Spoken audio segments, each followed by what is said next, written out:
Hello and welcome to another edition of Diplomatic Channel. I'm Amarachi Ubani. Israel made a remarkable rescue of 4 hostages from Hamas captivity over the weekend.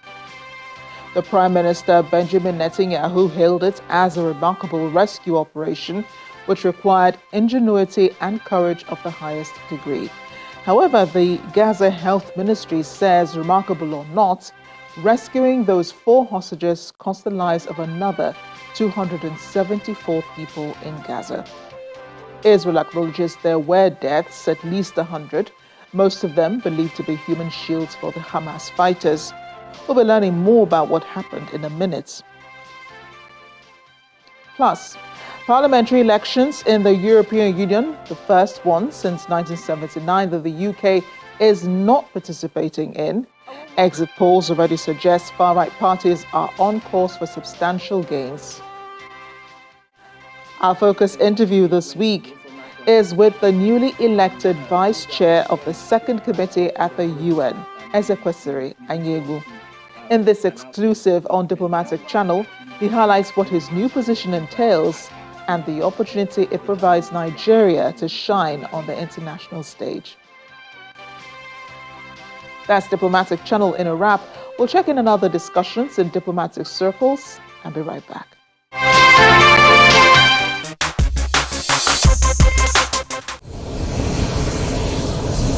The American and Nigerian armies have announced the departure of U.S. troops from the West African country during a joint press conference in Niamey on Friday.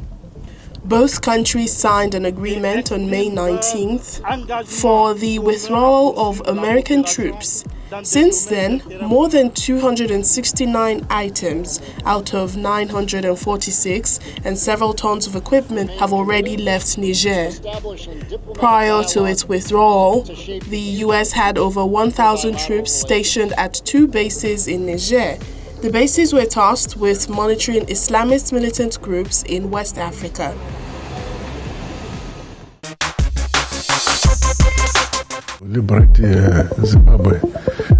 Zimbabwean President Emmerson Mnangagwa says Russia and China have helped his country gain independence. He acknowledged the support Zimbabwe has received during a recent interview. The president expressed his gratitude to both countries and condemned Western sanctions against Zimbabwe, labeling them as illegal. So the relations between Harare and Moscow is historical, because they assisted us to attain independence in our country. That we cannot forget. חודשים אחרי אסון אוקטובר, המצב במדינה ובחדר קבלת ההחלטות השתנה. Israeli War Cabinet Minister Benny Gantz has quit the emergency government in a sign of deepening divisions over Prime Minister Benjamin Netanyahu's post-conflict plans for Gaza. During a press conference on Sunday evening, he announced his resignation. Gantz said the decision was made with a heavy heart. He said, "Unfortunately, Mr. Netanyahu is preventing us from approaching true victory, which is the justification for the painful ongoing crisis." Mr. Netanyahu has responded on social media saying, "Benny, this is not the time to quit the campaign. This is the time to join forces."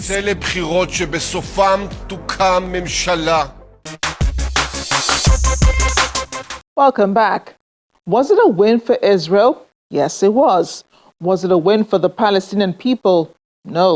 And that's because of the casualties left behind in an operation the Israeli Prime Minister calls remarkable. The long-awaited reunitement. After 245 days, 26-year-old Noor Agamani was finally embraced by her father and family members, who had been anxious for her return. Her mother in hospital, ill with terminal cancer. She and 3 other Israelis held captive by Hamas had been rescued in a carefully planned operation by the Israeli Defense Forces. One the Israeli Prime Minister Benjamin Netanyahu has hailed as remarkable. Noah, Almog Merjan, Andrei Kozlov, and Shlomi Ziv had been held by Hamas in Nusret, Gaza. They were abducted by Hamas militants during the Nova Music Festival on October 7. The rescue operation, a joint effort between the IDF, Shin Bet, and Israeli police, successfully retrieved them from captivity. Netanyahu expressed the government's commitment to securing the release of all hostages, urging Hamas to comply, saying, "We're committed to getting the release of all the hostages, and we expect Hamas to release them all. But if they don't, we'll do whatever it takes to get them all back home."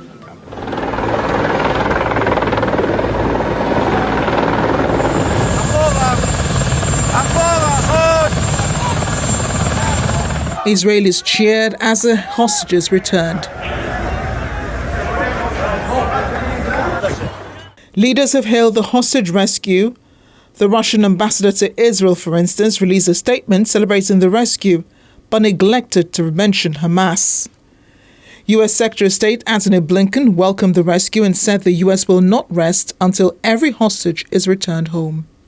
The IDF acknowledged that it killed Palestinian civilians amid the fighting, but placed the blame on Hamas for holding hostages and fighting in a dense civilian environment. The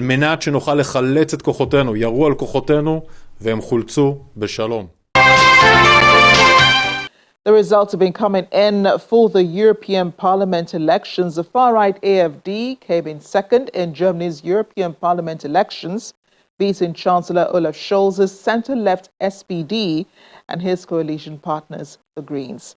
The far-right Freedom Party has also been celebrating after a forecast poll based on surveys carried out over the past week showed them comfortably in first place with 27%. About 360 million Europeans have been eligible to vote to elect 720 new members of the European Parliament, and a big shift is expected in much of Europe, while centrist and green parties have resigned to losing. The continent's leaders chose the last of the four-day vote schedule to cast their ballots. French President Emmanuel Macron was seen arriving at a polling station to cast his vote. Voters at the polling station said the vote will be the first assessment of his presidency after 7 years in power. More than 49 million voters were eligible to vote 81 French lawmakers to the European Parliament.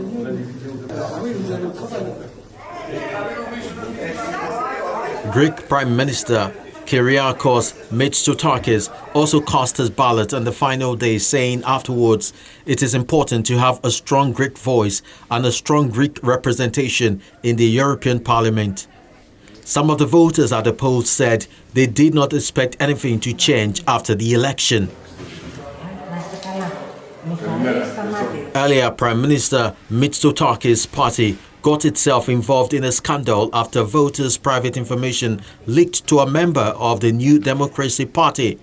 The Ministry of Interior was fined €400,000, while MP involved in the incident was imposed a fine of €40,000. Danish Prime Minister, who had been shaken following an assault in central Copenhagen on Friday evening, had given her advanced vote in the election on June 1 before the attack.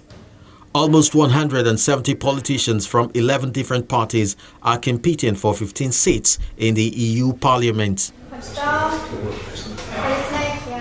Over in Poland, voter turnout was 28.2%, down from 32.5% at the same time in 2015.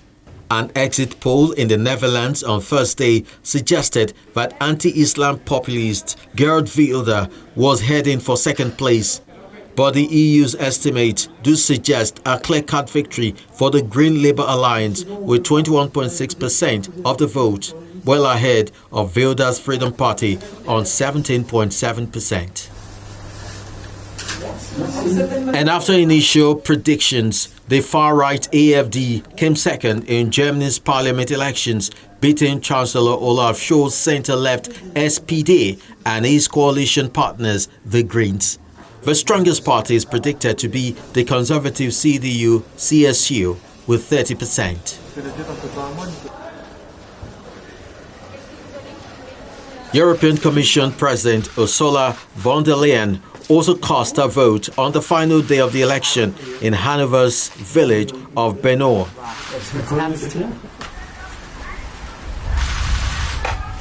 All right. She is running for re-election. She was first elected by Parliament as the first female Commission President in 2019. To our feature interview. This week, my guest is the newly elected Vice Chair of the Second Committee at the United Nations, Ezekwesili David Anyegbu. He is no newcomer to the UN. He has been there since 2021 as a councillor of the Second Committee or Group of 77.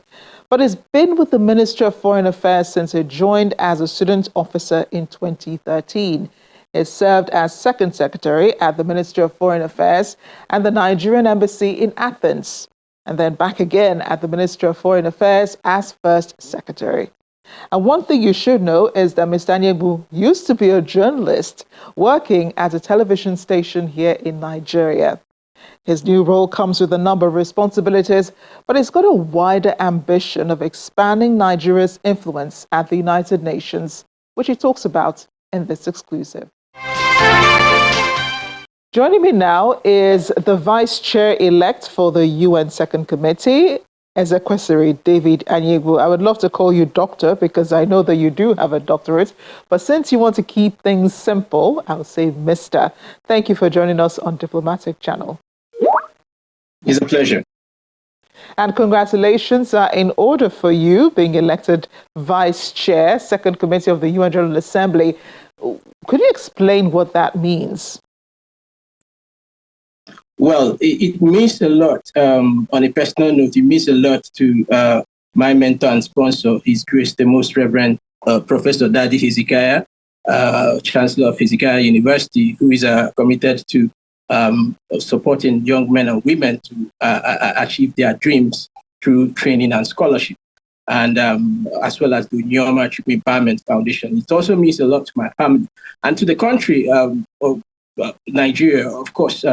At the moment, this year is a very critical year in terms of turbocharging the implementation of the SDGs. So it certainly means a lot when just opposed with the fact that Nigeria is also leading on various initiatives in the 2C. Of course, we are pushing for the adoption of the UN Framework Convention on tax cooperation, international tax cooperation, and this of course is in tandem with the renewed hope initiative of Mr. President and the 4D foreign policy as articulated by the Honorable Minister of Foreign Affairs. And of course, Mr. President, upon assumption of office, did sign 4 executive orders on to curb multiple taxation and to boost ease of doing business in Nigeria. And he also established the Presidential Task Force on Fiscal Policy and Tax Reform. And here at the UN, against the backdrop of the UN resolution introduced by Nigeria through the African group, we now have an ad hoc committee on terms of reference for the UN Framework Convention on Tax.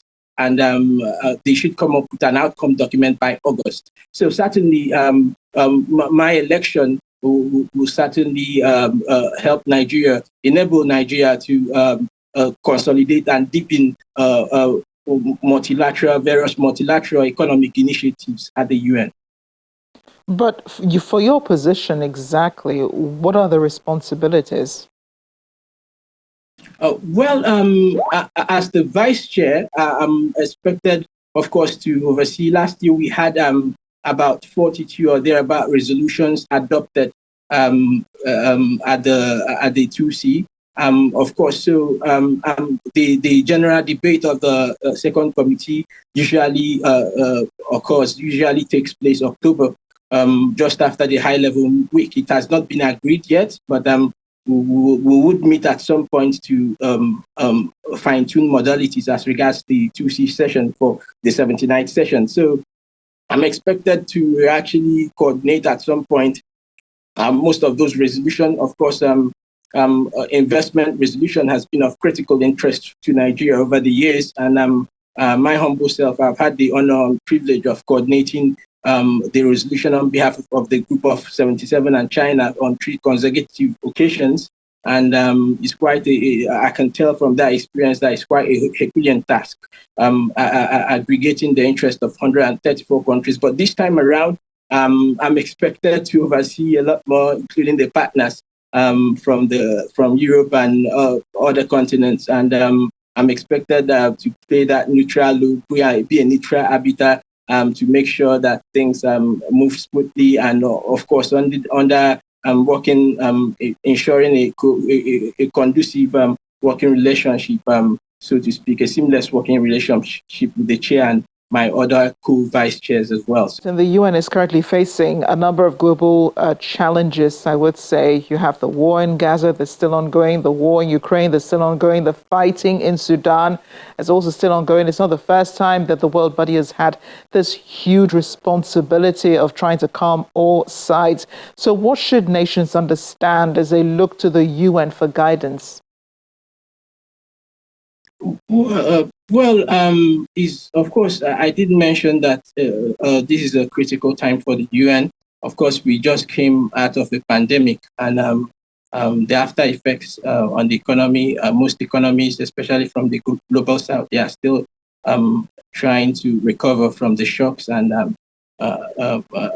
obviously, for the UN, that's why we have great expectation as regards the outcome of the summit for the future, because the summit is seen, we are looking for a concise, action-oriented outcome document for the summit of the future that would actually address, try to turbocharge implementation of SDGs. And so we and for Nigeria, we've already made our voice very clear, loud and clear in the engagement that along with other countries from the global south, calling for the overarching objective of the pact to be eradication of poverty in all forms and ramifications, and for the reform of the international financial architecture to give a just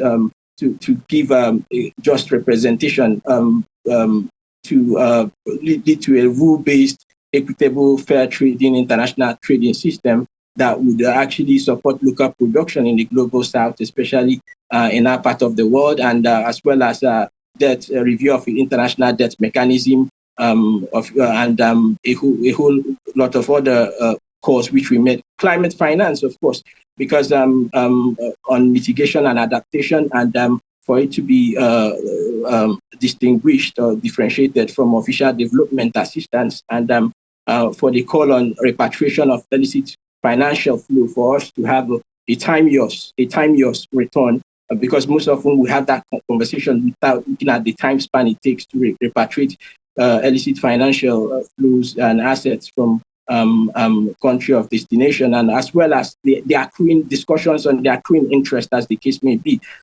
These are things that we are pushing in the pact, and it's in an ongoing negotiation. Obviously, we can't preempt what the outcome would be, but we are making our voice heard through our statements and engagements in the informal consultations, and these opinion is shared by countries of global south, and we look forward to an outcome document that would actually lead to more transformative solutions to the challenges we are facing in the global arena.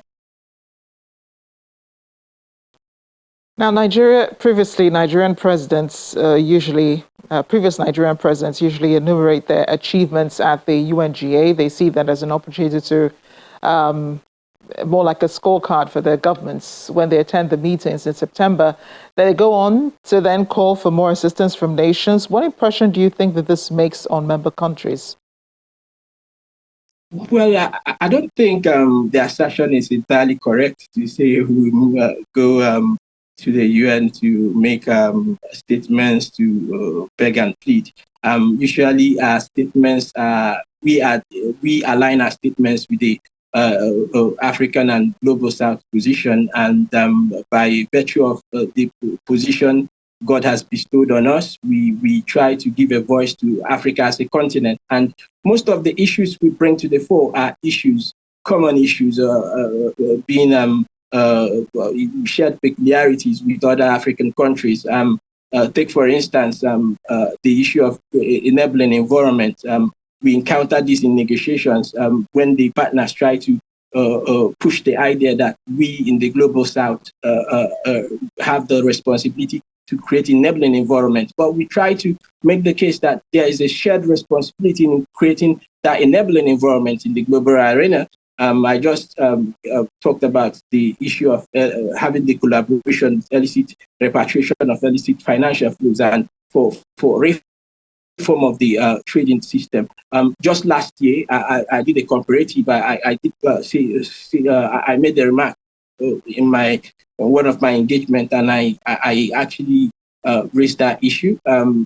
Last year we had non-oil exports from Nigeria was 4.5 billion US dollars for the first half of the year, for the first half of 2023, compared to first half of 2022 when we had 4.8 billion dollars, representing about 6.25% decrease. And the reason for that decrease was export rejection. So that's what we try to pitch in most of these engagements. How can, if we don't have that support coming in to support local production and conducive trading international environment to support local production and to enable a fair playing field, how can developing countries, how can they meet up with the SDGs? You look at the intra-African trade, our commitment to African continental free trade area. I understand the statistics for last year, first quarter we did about 842.6 billion naira, and then at the close of the first quarter, we did about 1.1 trillion or thereabout. And you look at the December, the fourth quarter of 2020 was about, it was on the high side, but then again, when you juxtapose this with the IMF projections that by 2025, intra-African trade should increase by 52.3%, you see that it's still a far cry. But you can only imagine where would be, how much would, we are doing this now at the moment, or if we have that support from the international community to actually create a conducive trading environment, definitely the sky would be a starting point. So those are the commitments, those are the line of arguments we are posing, and it's shared, because you cannot exist in isolation.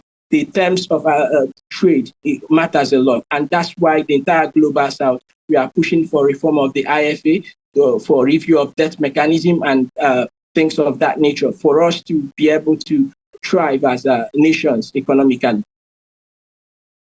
And as we end the interview, the theme for the 79th UNGA is multilateral solutions for a better tomorrow. How do you understand that to me? Well, yes, I know the team.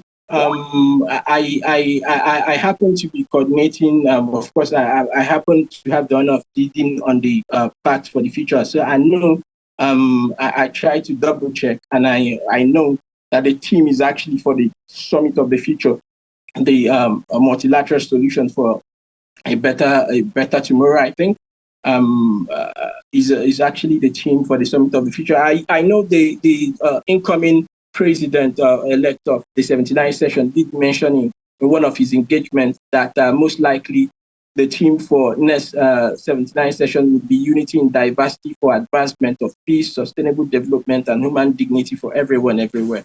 That's Philemon Yang of Cameroon. He did mention that on Thursday when he was elected as the president-elect. But generally, as I did point out, for the team in question for the Summit of the Future, multilateral solutions, that's why we are calling for an ambitious document, outcome document that would actually speak to the issues of the global south, that would bring transformative solutions, that would actually take cognizance of the peculiarities of the global south, and not just any document that speaks with we commit. We want real concrete actions, real measures that would actually address, most importantly, eradication of poverty and the reform of the international financial architecture. Ezekwesili Anyibu, it's been a real pleasure speaking with you, and I wish you all of the best. I'm glad you have all the support of your team and the Nigerian government behind you as second vice chair of the United Nations General Vice Chair of the Second Committee of the UN. It's been a real pleasure speaking with you. It's a pleasure, and thanks for the top-notch reportage by Channels Television. Please keep up the good work. Cheers. This is where we end Diplomatic Channel. Thank you for joining us. And don't forget, you can watch this and other editions on Diplomatic Channel playlists on the Channels Television channel on YouTube. Also, the addresses to reach me on and to drop your comments are on your screen. I'm Amarachi Ubani. I'll see you next time.